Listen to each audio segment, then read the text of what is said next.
పెద్దలు రేవంత్ రెడ్డి గారు మాట్లాడతారు. దాని తర్వాత ఒక లైట్ వెయిట్ అనేటువంటి కార్యక్రమం ఉంటుంది. ముందు ముఖ్యమంత్రి గారు మాట్లాడతారు.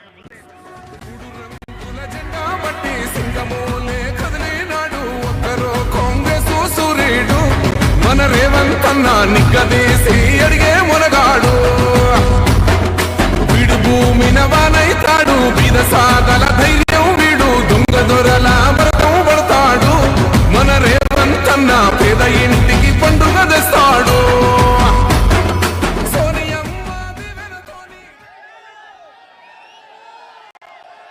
మిత్రులారా, ఈరోజు వైఎస్ షర్మిల గారి నాయకత్వంలో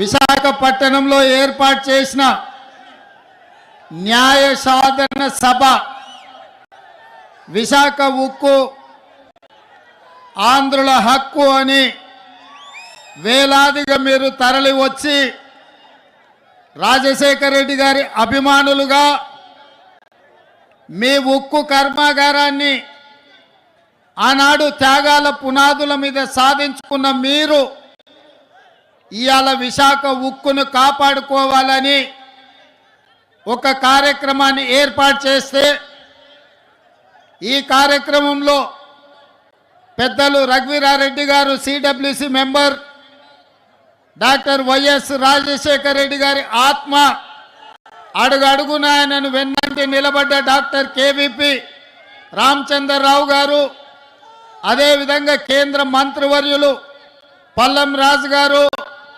అదేవిధంగా సిపిఐ నాయకులు నారాయణ గారు, సిపిఎం నాయకులు, అదేవిధంగా కాంగ్రెస్ పార్టీ కార్యనిర్వాహక అధ్యక్షులు, జిల్లా పార్టీ అధ్యక్షులు మిత్రుడు రుద్రరాజు గారు, అదేవిధంగా మండల పార్టీ నాయకులు, గ్రామస్థాయి నాయకులు, రాజశేఖర రెడ్డి గారి అభిమానులందరికీ కూడా హృదయపూర్వకంగా నమస్కారం తెలియజేస్తున్న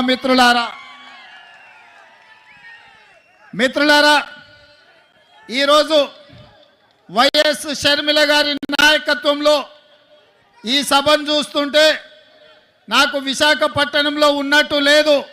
హైదరాబాదు నగరంలో, తెలంగాణలో నేను నా కార్యకర్తలతో ఏర్పాటు చేసిన సభ ఎంత విజయవంతం అవుతుందో, వేలాది మంది వచ్చి అండగా నిలబడతారో ఇవాళ ఇక్కడ చూస్తుంటే నాకు హైదరాబాదు నగరంలో కాంగ్రెస్ పార్టీ సభను ఏర్పాటు చేసినట్టుగా ఉంది. వాస్తవంగా నేను ఈ సభకు రావాలనుకున్నప్పుడు కొంతమంది మిత్రులు అన్నారు, అక్కడ కాంగ్రెస్ పార్టీ లేదు కదా, మీరెళ్ళి సభ వైఫల్యం చెందితే మనకు చెడ్డ పేరు వస్తుంది కదా అని. అంటే నేను ఒక మాట చెప్పిన వాళ్లకు, వైఎస్ఆర్ బిడ్డ, వైఎస్ఆర్ ఆశయ సాధన కోసం, విశాఖ ఉక్కును కాపాడాలనే ఉక్కు సంకల్పం కోసం షర్మిలమ్మ సభ పెడితే తప్పకుండా ఆయన అభిమానులు అందరూ అక్కడికి వస్తారు, అండగా నిలబడతారని నేను వారికి చెప్పిన ఆ నమ్మకం, విశ్వాసం డాక్టర్ వైఎస్ఆర్ మీద మీరు చూపించి షర్మిలమ్మను ఆశీర్వదించి విశాఖ ఉక్కును కాపాడుకోవడానికి వచ్చినందుకు మీకు అందరికీ మనస్ఫూర్తిగా ధన్యవాదాలు తెలియజేస్తున్న మిత్రులారా, భౌగోళిక రాష్ట్రాలుగా విడిపోయినాం.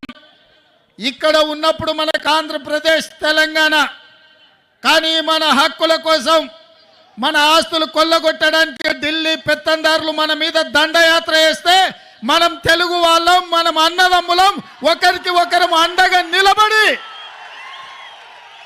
ఢిల్లీ నుంచి సుల్తానులు వచ్చినా, జాగీర్దారులు, జమీందారులు వచ్చినా తెలుగు గడ్డ మీద ఇటుక పెళ్ళను కూడా తీయలేరు, విశాఖ ఉక్కును ఒక ఇంచు కూడా కదిలించలేరు అని చెప్పి నేను ఈ సందర్భంగా తెలియజేయదలుచుకున్నా.